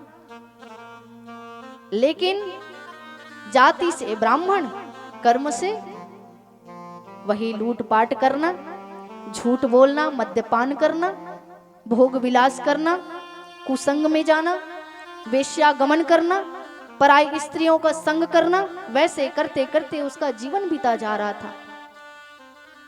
देवराज की सुंदर पत्नी भी थी, माता पिता, सुंदर परिवार है, लेकिन वो ब्राह्मण होने के पश्चात भी अपने कर्म से विमुख होता, अपने कर्मों को नहीं करता था। न यज्ञ करता, न हवन करता, न जप करता, न पाठ करता, न कथा सुनता, न कथा करता, न प्रभु का नाम स्मरण करता। कहते हैं कि जो जिस योनि में जन्म लिया है, अगर उसको छोड़ देता है तो भैया प्रभु उसको अस्वीकार कर देते हैं, प्रभु उसको दंडित करते हैं। देवराज का भी ऐसा ही हालत था। एक दिन का समय था, देवराज स्नान करने के लिए तालाब में गया।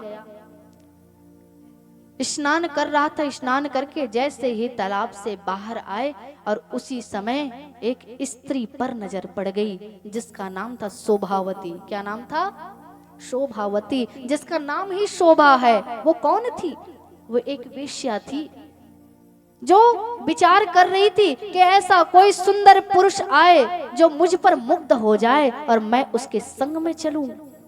विचार कर रही है, खड़ी हुई है इठलाते हुए और मटक मटक कर सामने से चले जा रही है। गजगामनी की चाल से छम छम करते हुए उसके पांव के पायल बज रहे हैं। अरे उसकी इतनी सुंदरता, क्योंकि वेश्या के लिए उसका शरीर ही तो सब कुछ है, उसी से ही आकर्षित करती है लोगों को, उसी से ही उसको धन मिलता है, उसी से ही उसको सुख मिलता है। और ये तो था ही देवराज वैसा ही लोभी था, लालची था, दंभी था, पाखंडी था। स्त्रियों में उसको आकर्षण लगता था, आनंद आता था। जैसे स्नान करके बाहर आया, उसकी नजर पड़ गई शोभावती पर, देखते मुग्ध हो गया। ओहो कितनी सुंदरता, शोभावती तुम कितनी सुंदर हो।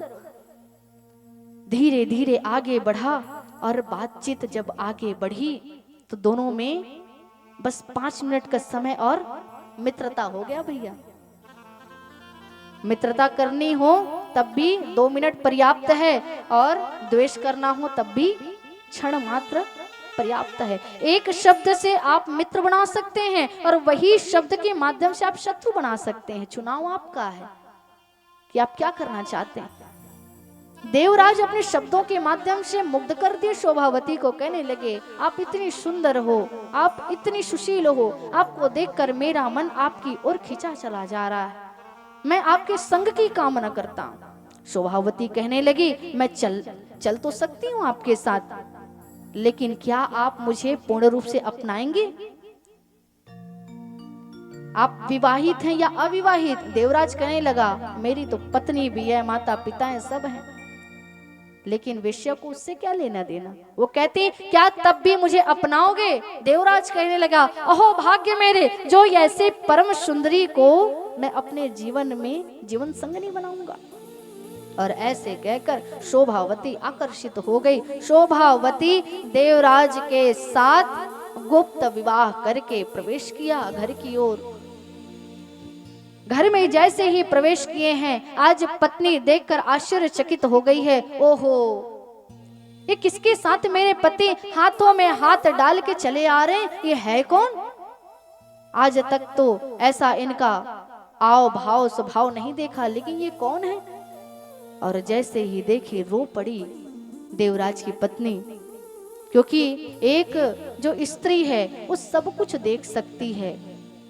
अगर उसका पति शराबी हो ना, तब भी वो सहन कर सकती है, लेकिन अगर उसका पति अगर किसी दूसरे स्त्री का संग कर ले तो वो बर्दाश्त नहीं कर सकती।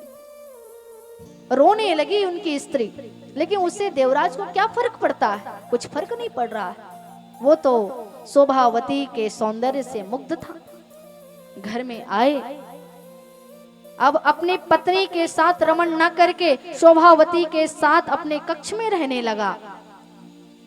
इधर प्रतिदिन उसकी स्त्री रोती गाती बिलखती बार बार प्रार्थना करती कि नाथ आप ये क्यों कर रहे हो, ये उचित नहीं, ये उचित नहीं, आपका मेरे के साथ विवाह हुआ है, मैं आपकी पत्नी हूँ, इसका आप त्याग करिए। लेकिन देवराज क्या करता? मारता पीटता कूटता, चिड़चिड़ाहट होती थी। माता पिता भी समझाने लगे, अरे ऐसा मत कर, अरे ऐसा मत कर, एक स्त्री को तूने किसी के घर से लेकर आया है और तू उसके साथ पाप कर रहा है, ऐसा मत कर। देवराज बहुत परेशान हो गया, ये रोज का चिक चिक से मैं भी छुटकारा पाऊं। और गुस्से में आकर एक दिन माता पिता सोए हुए थे, उनकी जो पहली जो पत्नी थी वो भी सोई हुई थी। आज एक अस्त्र को लेकर माता पिता और अपनी पत्नी को जान समेत मार डाले। जैसे ही मृत्यु को पहुंचा दिए, अब तो देवराज प्रसन्न हुआ, अब तो मुझे रोकने टोकने वाला कोई बचा नहीं है। खुश हो गया। जितना धन संपत्ति था किसको दे दिया? वेश्या के नाम कर दिया। लिखा पड़ी हो गया, भैया अब तेरे नाम, मैं भी तेरा तो मेरा संपत्ति भी तेरा। जीवन तो जैसे तैसे चल रहा था, लेकिन एक दिन वही देवराज है वो अपने घर से बाहर निकला और बाहर जाकर एक स्थान पर निवास किया कुछ कार्य के नाम से, क्योंकि अब धन भी खत्म हो रहा है, काम तो कुछ था नहीं उसका, काम के कारण से इधर उधर भटकने लगा। एक स्थान पर जाकर जैसे ही रुका, वहां पर क्या देखते हैं? एक शिवालय है। शिवालय अर्थात शिव का मंदिर है। देवराज वहां पर लेटा ही हुआ था और लेटे लेटे आज क्या सुन रहा है? वहां पर कुछ ब्राह्मण थे, वो बाबा भोलेनाथ की दिव्य कथा को, शिव महापुराण की दिव्य कथा को कह रहे थे और इसको ये लेटे लेटे सुन रहा था। लेकिन अचानक से इसको आया, ज्वर आ गया, बुखार आ गया, शरीर तपने लगा, तिलमिलाने लगा, छटपटाने लगा, परेशान हो गया, हा देव पुकारने लगा। लेकिन भैया जब व्यक्ति कर्म किया रहता है ना, उसके फल का भुगतान उसको जीवित रहते तक करना पड़ता है। ये मत सोचना कि हम किए हैं वो मरने के बाद हमको फल मिलेगा, ना भैया, ये जिंदा रहते तक आपको सब भुगतान करना पड़ेगा। आप देखे भी होंगे ऐसे लोग, ऐसे तो जवान व्यक्ति है जो रास्ते में चलते रहते हैं, अचानक से मर जाते हैं, पता नहीं चलता है। अचानक से कथा श्रवण कर रहे हैं, बाबा भोलेनाथ का नाम का स्मरण कर रहे हैं, वैसे ही प्रभु के धाम में पहुंच जाते हैं। लेकिन ऐसे भी लोग हैं जिनको लकवा मार जाता है, जो खाट पर पड़े रहते हैं, बार बार प्रार्थना करते हैं कि भोलेनाथ मुझे उठा लो, मुझे ले जाओ, मुझे ले जाओ। लेकिन भोलेनाथ तो पटक दिए, कहाँ से उठाएंगे। अब तो भैया तेरा तो दुर्गति है, नरक यही है। नरक क्या है, क्या समझते हैं आप सभी नरक को? जहां आप भोजन कर रहे हो वहीं मल का त्याग कर रहे हो, यही तो नरक है भैया। रात का समय होता है, वैसे तो दिन में आपको सेवा करने वाले मिल जाएंगे, लेकिन रात में कोई देखने वाला नहीं होता। प्यास लग रही, प्यास से छटपटा रहे हैं, वहीं पर थूक रहे हैं, वहीं पर खांस रहे हैं, वहीं पर मल मूत्र का त्याग कर रहे हैं और वहीं पर पड़े हुए लेटे रहे। अरे भैया यही तो नरक है। जिस चीजों से आप कोसों दूर छी छी कर कर भागते थे, आज उसी में आप डूबे हुए, यही तो नरक है। देवराज हा देव पुकारने लगा, लेकिन बड़े कष्ट से उसका शरीर छूटा। शरीर छूटा है तो क्या कहते हैं, जैसा कर्म होगा उसी प्रकार से आपको लेने वाले पहुंच जाएंगे। कौन पहुंचे हैं बताइए तो? देवराज को ले जाने के लिए यम के दूत पहुंच गए हैं। यम के दूत तुरंत अपने पाश को खोल रहे हैं, किसके गले को बांधे और घसीटते हुए मारते पीटते इसको ले जाएंगे। लेकिन इन्होंने जानबूझकर चाहे अनजाने में धर्म कार्य करोगे तो उसका फल आपको मिलेगा। अनजाने में ही सही अपने कानों से शिव महापुराण की कथा का श्रवण किया था। इसी कारण से जब उनकी मृत्यु हुई तो शिव लोक से भगवान बाबा भोलेनाथ के 2 गण उपस्थित हो गए हैं। बोलिए उमापति महादेव की जय। जैसे उपस्थित हुए, कितना दिव्य स्वरूप है। त्रिपुंड लगा हुआ है, त्रिनेत्र हैं और कर्पूर गौरम। अरे ये नीला कलर तो पोत दिया जाता है बाबा भोलेनाथ को। इतने सुंदर हैं, कपूर के समान गोरे हैं। कर्पूर गौरम करुणावतारम, उनके समान कोई दानी नहीं, कोई करुणा के अवतारी है ही नहीं संसार में। अरे भोलेनाथ को क्या चाहिए? अरे 1 लोटा जल भी आप जाने अनजाने में भी चढ़ा दोगे तब भी आपको सब चीज दे देंगे। एक दिन एक व्यक्ति वहीं पर बाबा भोलेनाथ के ऊपर पांव को रख कर सोता था, लेटा रहता था। उसको ये सब चीज से मतलब नहीं था कि वो शिवलिंग है क्या है, उससे मतलब नहीं था। वो क्या कर रहा था, वेश्या के पास जाता था प्रतिदिन। आज गजरा लेकर जा रहा था और जैसे ही पुष्पमाला लेकर जा रहा है, किसके लिए? वेश्या के लिए। लेकिन उस दिन था चतुर्दशी था, चतुर्दशी का दिन था। मद्यपान किया हुआ था, शराब के नशे में था। बीच में शिवलिंग पड़ा, दिखाई कुछ दिया नहीं। पांव से लगा शिवलिंग, ठोकर जैसे लगी, गिर पड़ा। और जो पुष्पमाला थी, मोंगरे के जो पुष्प थे, वो किस पर चढ़ गए? शिवलिंग पर चढ़ गए। चतुर्दशी का दिन बाबा भोलेनाथ तो प्रसन्न होकर भैया प्रकट हो गए। बोले उमापति महादेव की जय। उठाने लगे, अरे उठो उठो, देखो देखो मैं आ गया। वो तो नशे में चूर, कहने लगा भैया कौन हो और क्यों आए हो? हमने तो नहीं बुलाया। भोलेनाथ कहने लगे, अरे तुमने मेरे पास, आज चतुर्दशी का दिन है और तुमने मेरे इस लिंग पर, दिव्य शिवलिंग पर तुमने पुष्प अर्पण किया है, इससे मैं बहुत प्रसन्न हूँ। मांग लो क्या चाहिए, मांग लो क्या चाहिए। आज वो व्यक्ति को बाबा भोलेनाथ का दर्शन करके ज्ञान हो आया, ओहो मैं वेश्या के पास इतने करोड़ों रुपए खर्च करके जाता हूँ, वहां पर क्षण भर का सुख मिलता, उसके बाद सब खत्म हो जाता है। और आज एक अनजाने में ही ये मोंगरे के पुष्प के जो हार हैं, जो माला है, वो गिर गया। भोलेनाथ प्रसन्न हो गए। तो जरा सोचिए, अनजाने में जब इतना कुछ मिल सकता है तो जानबूझकर अगर भक्ति करोगे तो पता नहीं भोलेनाथ आपको क्या दे देंगे। इसलिए इनकी आराधना करनी चाहिए, इनकी भक्ति करनी चाहिए, क्योंकि वो अनजाने में किए गए कर्म को भी देखते हैं और जानकर करोगे तो उसका पूर्ण फल प्रदान होता। विराजमान रहिए महाराज। देवराज जी जब उनका शरीर शांत हुआ, उस समय बाबा भोलेनाथ के गण भी उपस्थित हुए, यम के दूत भी उपस्थित हुए। अब दोनों में बहस चल रही है। भोलेनाथ के गण कह रहे हैं, ये तुम क्या कर रहे हो? इनको तुम नहीं ले जा सकते, इसको तो हम लेकर जाएंगे। बोले क्यों?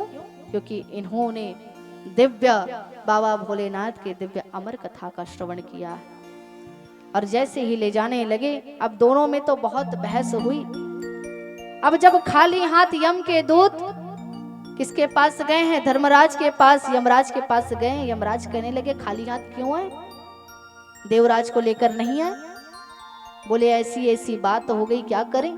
और क्या देखते हैं, जैसे यमराज जी अपने दूतों से पूछ रहे थे, उसी समय बाबा भोलेनाथ के गण अपने दिव्य आसन में विराजमान करा के उस देवराज को लेकर जा रहे हैं। यमराज जी ने उन गणों का आदर सत्कार किया, पूजन किया, जय हो जय हो जय हो, और अपने दिव्य ज्ञान से सब कुछ जान लिया कि इन्होंने दिव्य बाबा भोलेनाथ की दिव्य कथा का श्रवण किया है, इसलिए इनको ये गति मिली है। तब कहते हैं सूत जी महाराज की सुनो, ये एक ऐसी कथा है। वैसे तो आप और हम सभी जानते हैं कि देवराज न कुछ ज्ञानी था, न धर्मात्मा था, न दान करता, न तप करता, कुछ नहीं करता था, लेकिन एकमात्र कथा का श्रवण किया, उसका इतना बड़ा फल मिल सकता है।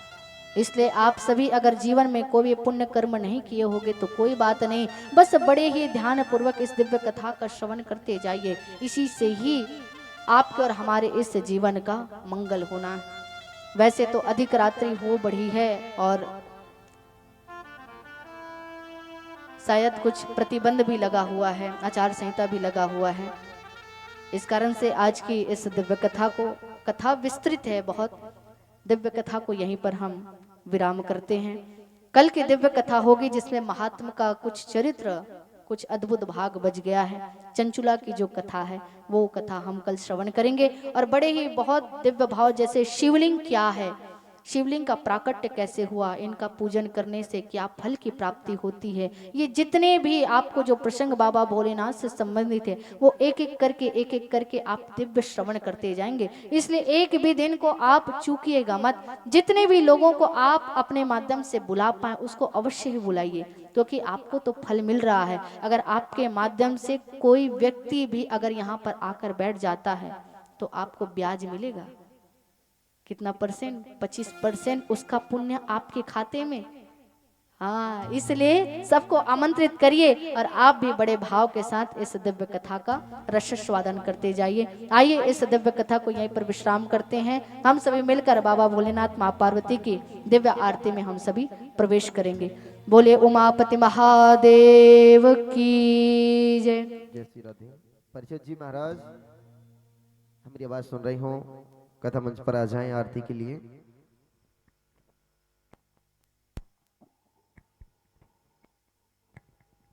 मुख्य यजमान जी मेरी आवाज सुन रहे हो, मंच पर आ जाइए आरती के लिए।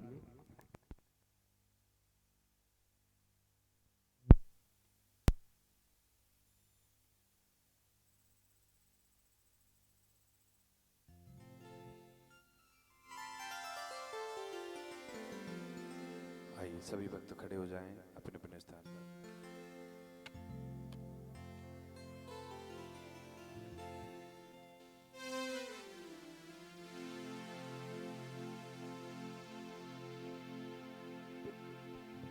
चंद्रमा मनसो जात चक्षो सूर्यो अजायत श्रोत्राद्वायुष प्राणश मुखादग्निर्जायत। जय शिव ओंकारा स्वामी जय शिव ओंकारा।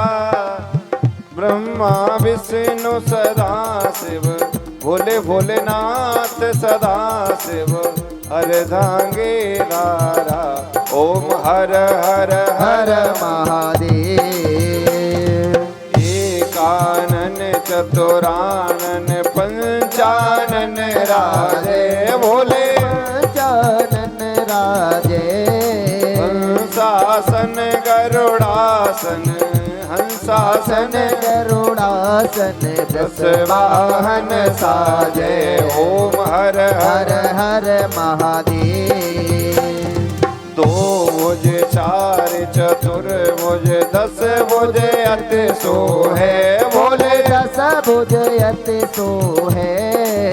तीनों रूप निरखता तीनों रूप निरखता करता त्रिभुवन जन मोहे ओम हर हर हर हर महादेव अक्षमाला वनमाला रुंडमाला धारी भोले माला धारी चंदन मृग मद सोहे चंदन मृग मद मद सोहे भोले सुबकारी ओम हर हर हर हर महादेव श्वेतांबर पीतांबर वाघांबर अंगे भोले बाग पर अंगे सनकादिक गरुड़ादिक सनकादिक करुणादिक भूतादिक संगे ओम हर हर हर हर महादेव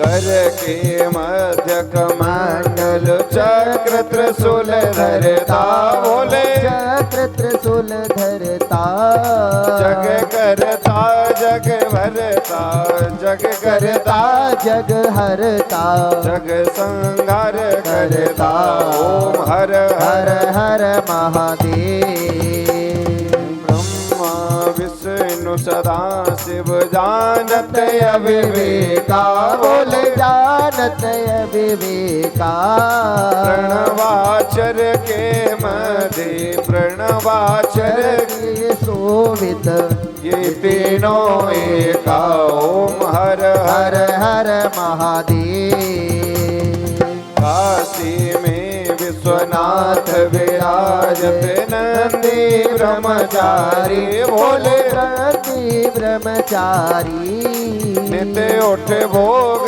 लगावत नित उठ दर्शन पावत महिमा अत भारी ओम हर हर हर हर महादेव त्रिगुण स्वामी जी की आरती जो कोई जन गावे स्वामी सहित गावे कहत शिवानंद स्वामी कहत हरि हर स्वामी मन वांछित फल पावे ओम हर हर हर महादेव कर्पूर गौरम करुणावतारम संसार सारम भुजगेंद्र हार सदा वसंतम हृदयारविंदे भवं भवानी से तम नमः त्वमेव माता च पिता त्वमेव बन्धो च सखा त्वमेव वेद्या द्रविणं त्वमेव सर्वं मम देव